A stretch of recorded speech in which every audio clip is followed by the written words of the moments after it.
Thank you very much, Richard. It's always a pleasure to be here. I see a very interesting audience, mostly in real estate. So the talk I have today is real estate, but a little bit on a personal note because it will talk mostly about my personal journey, as you heard before. You may not know it, but I've been in real estate maybe for about 45 to 50 years. So if you can bear with me, we'll do a little trip to time and through several locations, 3 cities.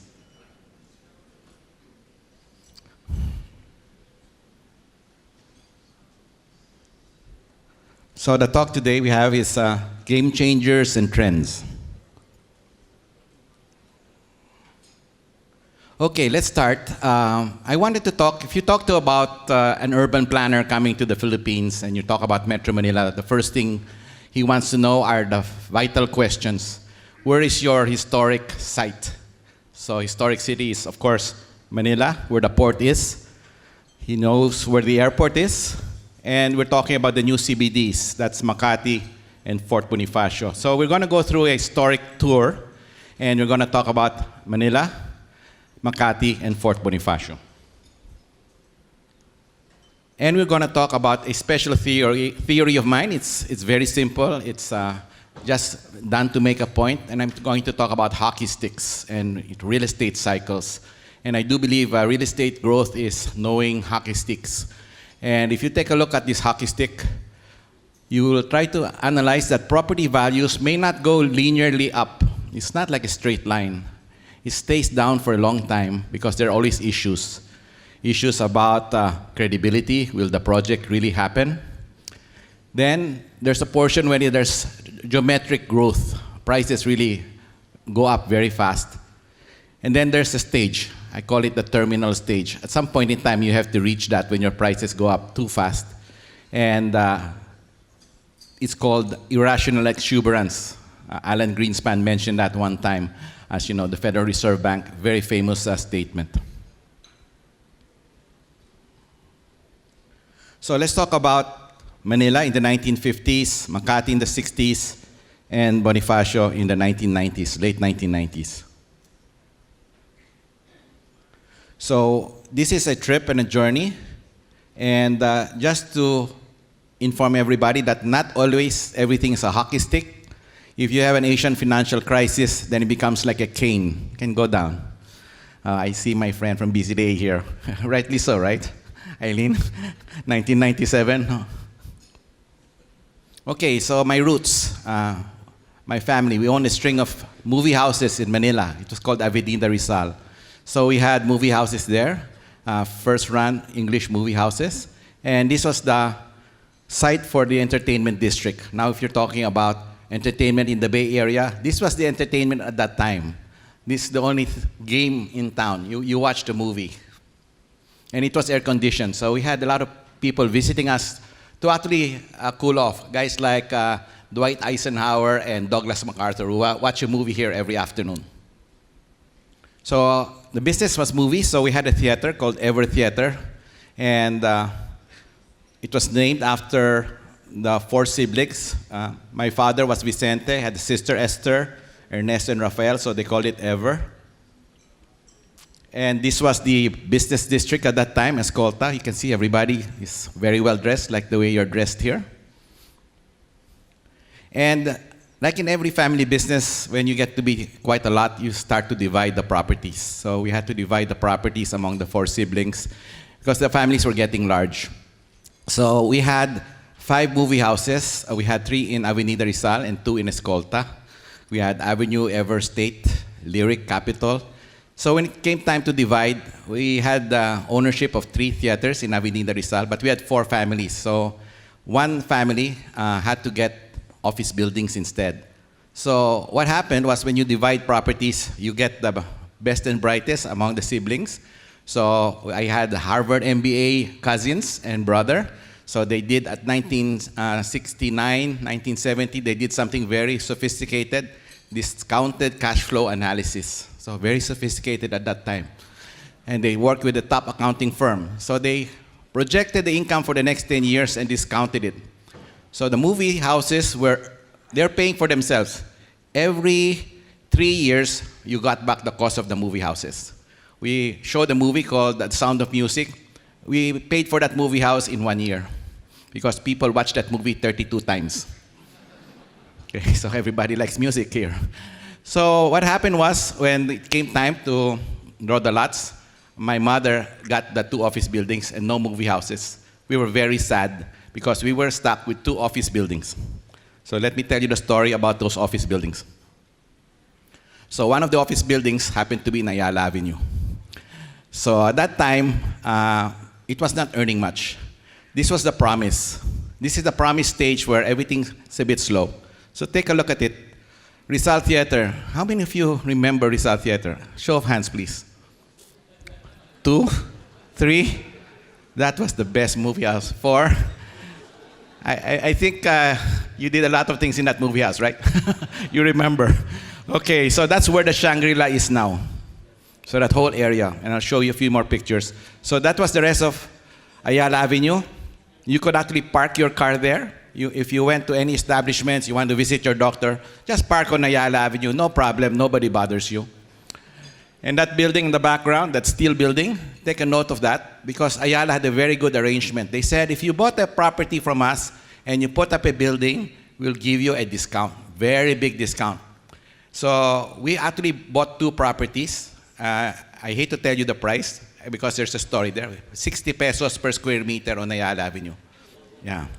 But the sad news is we returned 1 property because my father said, we can't build on 2 buildings, too risky. There's nobody there. It's just a runway. So we returned 1 property, became the Sarmiento building. Then we kept the other one. But this guy's the brightest of them all. See that building that's not finished? That's like 10 years. So the guy bought the property and started building. And he said, you have to give me the discount because I'm still building. But Ayala said, you only have 3 people working in that building. It will never get finished. He says, no, I still get the discount. You didn't say when to finish. All right, so that's Rizal Theater with a lot of parking. For those of you who forgot what it looked like. And this was the city in the 1960s, Makati. So you have Ayala Avenue. The right side is Legaspi Village. The left side is Salcedo Village. So what was very interesting at that time was that we had a chance to buy property. So my father, I was still in school, but I was so excited because my father said, you go and see our friends, the Ayala Corporation. They're opening a new project called Legaspi Village. You go and go see my friend, Long Ortigas. So you know how Ayala sold property at that time? Very interesting. You're given an appointment. It said something like, please be here at 9:05 sharp. So you go there, and there was this gentleman, his name was Long Ortigas. I was wondering, why is Ortigas here selling property in Ayala?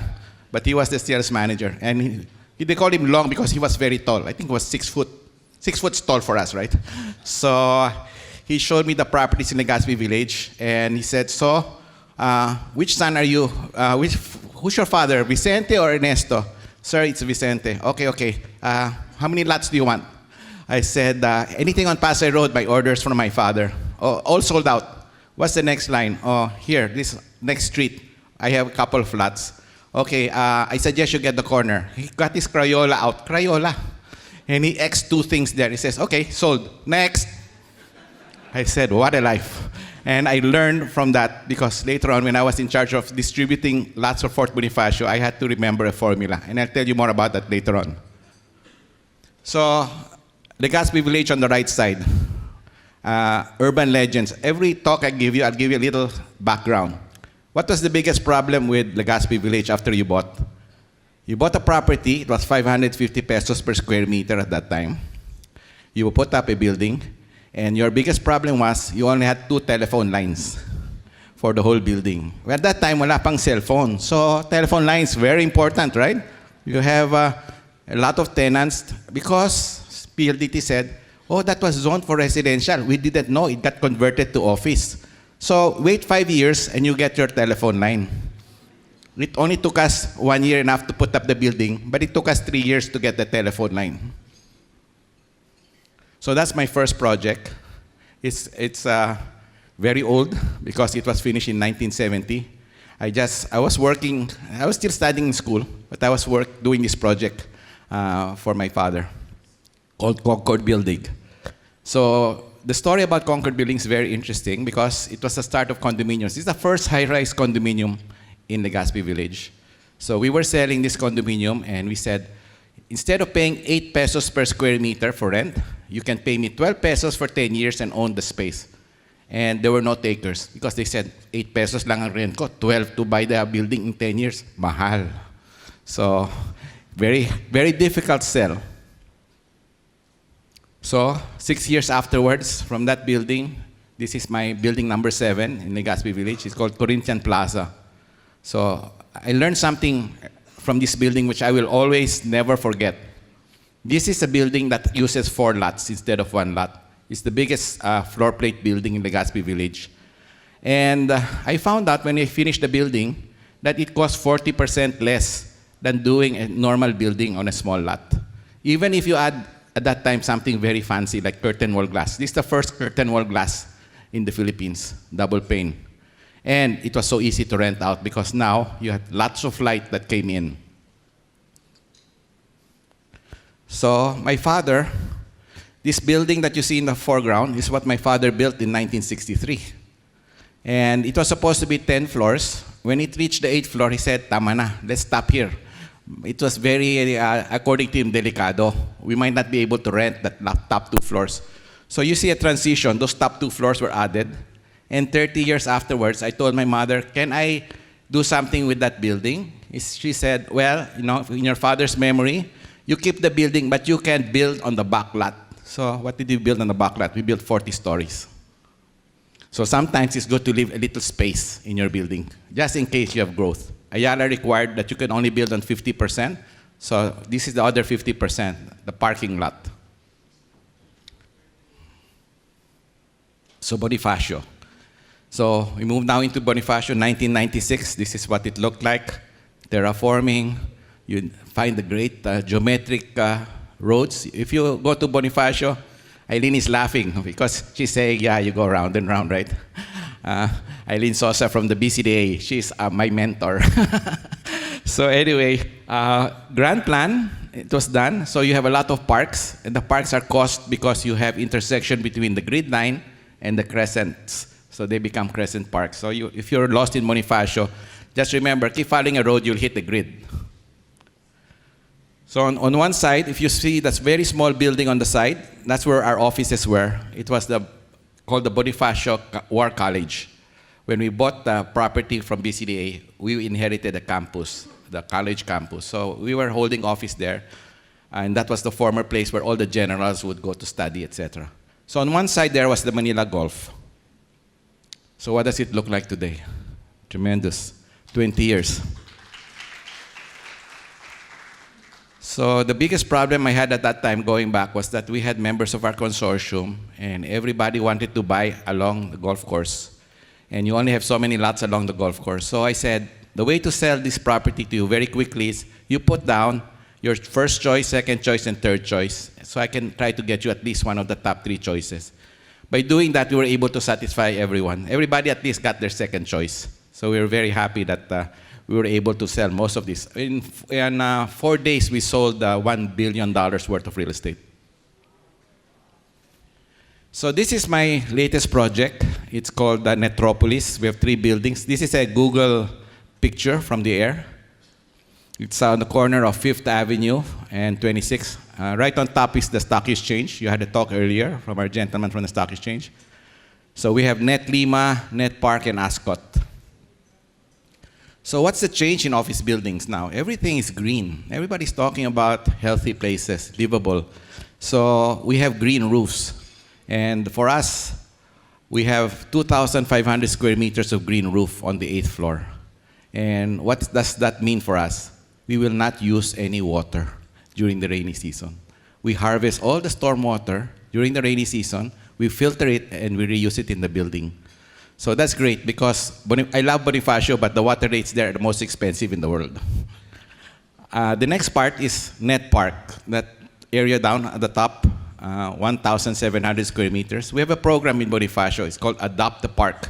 So we're very happy about that. It's sort of like the business community working with developers saying, why don't I adopt a park and I'll fix it up and I'll maintain it for you. So that way we can get community involvement. So that's the park today. It's going to be just a few days ago. We'll be opening it up to the public very soon. And what else did we do? I was looking out the window one day at the property, and I saw it was a very big property which we won in a bid from BCDA, 1.2 hectares. And I could see, because it was very long, that people were doing a shortcut. They were walking through the property on a diagonal. So what we did when we did this building, this is the building that we have, Net Park, we actually followed the same route where people used to walk, because you could see the grass where people would pass. And we copied exactly where that path would be, and we put a pedestrian corridor. So we're putting up warehouses, but these warehouses are 7 stories high, about the same height as the building in Legaspi Village. And what is happening right now is people are taking those warehouses and converting them to BPOs. And this is what it's going to look like. So here you're taking a warehouse, paying warehouse space, adding floors, and converting it to something that the BPO people like. Because we're going to talk about millennials very soon. So take a look at what millennials like. And if you have a place that they like, maybe they'll stay longer with you than transferring to another company. So let's talk about trends that we see. This is now my Urban Land Institute hat. Economic development. So take a look at the 21st century model. High value positioning, it's all about talent, quality of life is critical, and you have to have a vision. And that's, I think, the story of Makati and Bonifacio. Why has it continued to grow, even it's been there for some time in the case of Makati? It's a vision. You have an association in Makati called Masaya, you have an association in Bonifacio called BGSEA, you have walkways, parks, all of these things are being done because they have a mechanism where people contribute. They contribute in terms of, in Bonifacio, there's 1% of your development goes to them for art and other things. And in Masaya, you have to buy development rights when you build over the original FAR.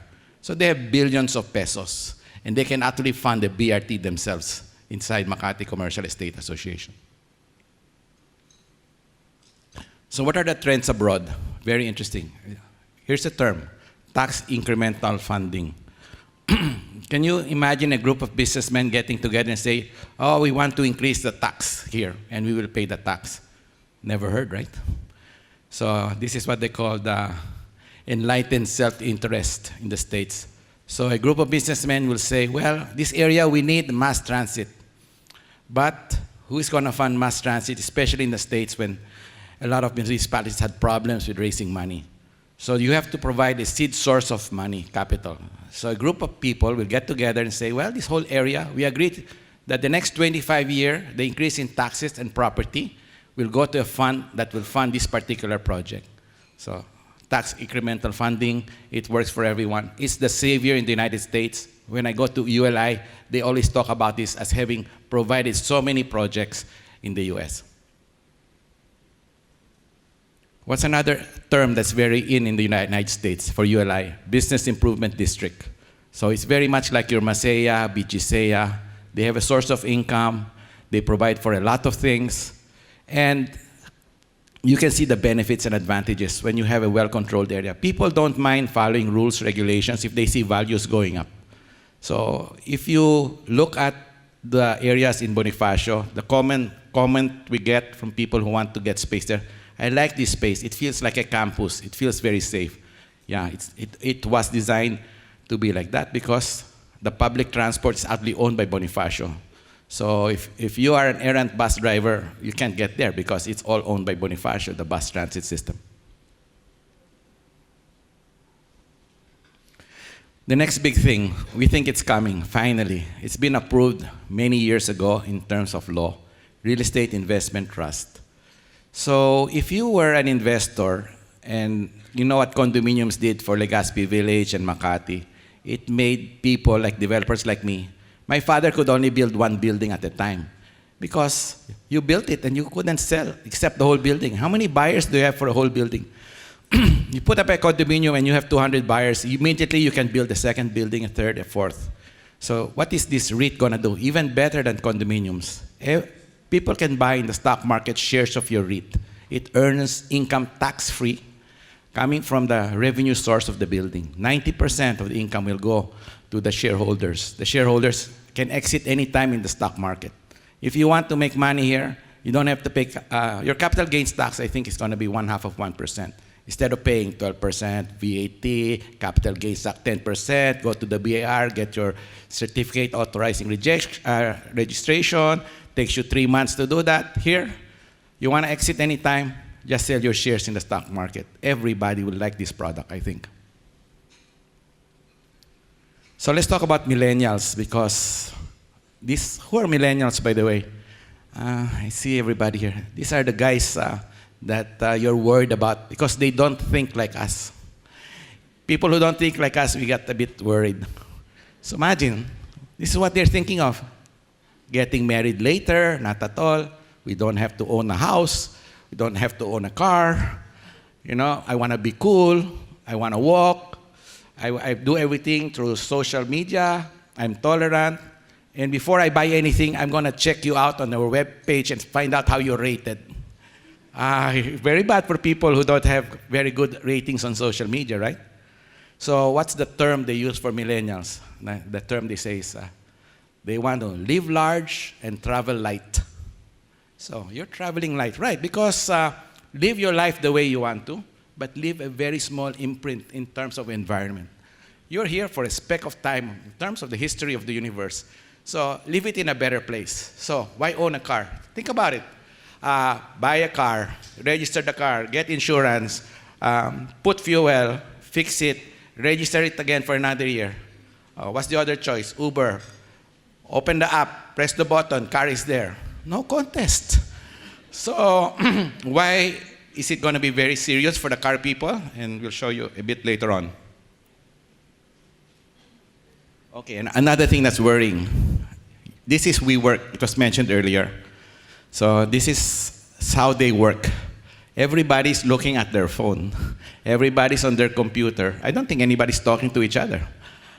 But if it isn't on your phone, it's not there for them. They reserve their space here by the hour. They know each slot there, and they do it through the phone. The market value of this thing is like $10 billion from nowhere. They're taking over entire buildings in London, etc., and converting it to this concept of WeWork. Everything's done through the phone. So is that a game changer? Very disruptive. Space on demand. No more lawyers, no more negotiating, no more brokers. Just go there, press the button. I want this space, 2 hours, you have it. So I went to Philadelphia to attend the Urban Land Institute conference, and I went to a place called the Navy Yard. So in the Navy Yard is where they were producing all those big battleships, you know, they used in the Second World War. At the end of the Second World War, they had to almost close the place. So a lot of people lost their jobs. And they were trying to market this Navy Yard for the longest time. No takers. So one day, a group called Urban Outfitters went to a very big office building in Philadelphia. So they wanted to rent a big space there, about maybe 80,000 square meters. For those of you who don't know Urban Outfitters, you're not in. Because, sorry, it's designed for people between 20 and 27. So anyway, but everybody wants to be like them, no? So they also buy the things that those guys buy. So Urban Outfitters was going to get this 80,000 square meter space, and we were given a tour, and the Urban Outfitters managing guy said, you know, we were supposed to be in Philadelphia, but we're here. Why? We were going through the contract, everything was agreed upon, and then we went to the last item in the contract. It said, the building has a strict no dogs policy. No dogs. Then the guy says, you know, we have 3,000 millennials working with us. They earn $83,000 average pay. We also have 620 dogs. So what are we going to do with the 620 dogs? And of course, the leasing manager says, but we can't have dogs. We never had dogs in 30 years in this building. So they went to the Navy Yard. They took over the old places where they used to build the battleships. There was water inside. Everything had to be fixed. They rented it for $1 a year, the first building. And this is what they did with it. So how about having lunch and you have an aircraft carrier in the background? Or working in a place that has so much light like that. Of course, it didn't look like that when they got it. They spent $15 million to fix it. And of course, all the dogs you want. And look at their boardroom, very funky. And that's the place now that they've refurbished it. So this is a Navy Yard conversion. So urban legend. They had a problem with the remaining area of the Navy Yard. They had 100 hectares. So they already rented to Urban Outfitters a few. But they wanted to encourage people to get the remaining areas where they could build from scratch. But no takers until they got one big client, GlaxoSmithKline. And how did they get this client? Well, apparently, the daughter of the big boss was studying there and went to Urban Outfitters. She told her dad who was visiting her, come and see my office. It's like fantastic. So he goes there and chances and meets the owner of Urban Outfitters, and they talk, kindred spirit. The next day, he calls up the development group behind the Navy Yard and says, I decided GSK will move our headquarters there. Urban legend. Can you imagine that? What a referral. Okay, driverless cars, what does it mean for us? And this is going to happen, whether you like it or not. Sooner rather than later. They say, what was the figure given to me in ULI? 2030. You won't see a gasoline-powered car anymore. All cars will be shared. What does that mean? No more congestion and no more parking buildings because everything is shared. Why buy a car that you're going to use 5% of the time? So look at this guy this is Lincoln, 1111 Lincoln Drive. It's in Miami. This is his parking building. So if you're not using it for parking, how about having parties there? Because driverless cars will make it obsolete. So you have to design your parking building so it can be used for other things. That is the big problem in the States. That is the problem for all people with parking buildings. They are all, what's the word? They're all worried of Tesla. Worried about the Tesla electric car and the driverless car of Google. So you have to plan what to do with that. And all those empty parking lots that you're going to have in the future, 30% of the urban area in the United States are empty parking lots. So great chance for redevelopment. Okay, very quickly now. Communities, that's where the highest value comes. You buy in an area because you feel safe and the community is there. So you have the strongest economies. And there's a lot of value there. So in Bonifacio, we tried to create a community. So how did we do that? We said, well, Meralco's going to retire a power line. We can put a power line going across. Why don't we make it available for people to walk? So Bonifacio said, okay, we'll do the infrastructure. Meralco said, we'll remove the poles. And now for the community, you put the path walk. So we're going to have it for kids. It's going to be a bike path. And ours will be a little bit better. It will be rubberized. So the oldies can also walk. 1.5 kilometers, you can walk from one end of Bonifacio to the other end along Manila Golf Course. So we launched it. Thank you. How did we launch it? We looked at all the developers and we told them, everything in front of your building, you pay for. So they all signed. So this is our picture so that they are reminded about their commitment. I have Michael Kepler there. He won't let them go if they don't pay, right? He's my policeman. Okay, so walkable, compact neighborhoods. Imagine that if you live near the place where you can walk, you can weigh 6 to 10 pounds less. I have to move there. You know that there's a law in Japan that if your employer doesn't take good care of your waistline, it's more than 35.5 inches, he gets fined. They fine companies $17 million because the waistline of their employees, it's called Metabo law. Can you imagine that? Okay, so increase in values, they do a thing called walk scores, analytics, etc. Everything's on the phone anyway. So this is us. This is my blatant advertisements for Urban Land Institute. So we have a Healthy Places Toolkit, 21 recommendations. Please download the free copy. If you're a developer, please take a look at this. It's going to make a very big difference for you and your buildings in the future. Because if you get labeled a healthy building, I can assure you you'll get a premium. Because people working in healthy buildings, they expect them in this study to live 5 years longer. That's a lot. Why? Because you have to walk up the stair. Okay, another advertisement. This guy is called Gabe Klein. He's going to be our guest speaker in Shanghai, but he's coming here on June 13. He's going to try and help us solve the problem of EDSA. And it's going to be your solution. You're going to give your solution to him, and if he says it's the best solution, you get paid $1,000 as a prize. Okay, so we're going to have a competition here. It's called a pitch battle. Everybody has an idea for EDSA, can give it, and he used to be the founder of Zipcar. So he knows about tech. He knows about transportation. He knows about smart metering, driverless cars. He knows that. And he was, guess what? The startup guy who was hired to be the head of Washington Transportation and then Chicago Transportation. To be that kind of guy, a tech guy, and then put in a government position, of course, he shook up the hierarchy because he says, never mind if we make mistakes. We're startups, right? And the people in the government says, we don't make mistakes because we get fired. But he's there, and he's changed. Parking in Chicago is up 68%. Because why? You pay for parking by phone. You reserve your parking. You pay for the parking. It's a premium. Can you imagine that? Increasing your revenues by that much? All tech. So if you want, June 13, Shangri-La in the fort. Okay, a competition, healthy places, again, very important. July 14, sorry about that, an ad. Also going to be in Bonifacio. And a very important quote for me. I said to myself, to all the groups involved, never doubt that a small group of committed individuals can change the world. Indeed, it is the only thing that ever has. Margaret Mead. So we have a group of people very full of passion, and hopefully we can make the initiatives that make people aware of what we can do. So with an ending point, so what's the next game changer? Where is the hockey stick and when? I have to change that word gaming. What's the word? Entertainment.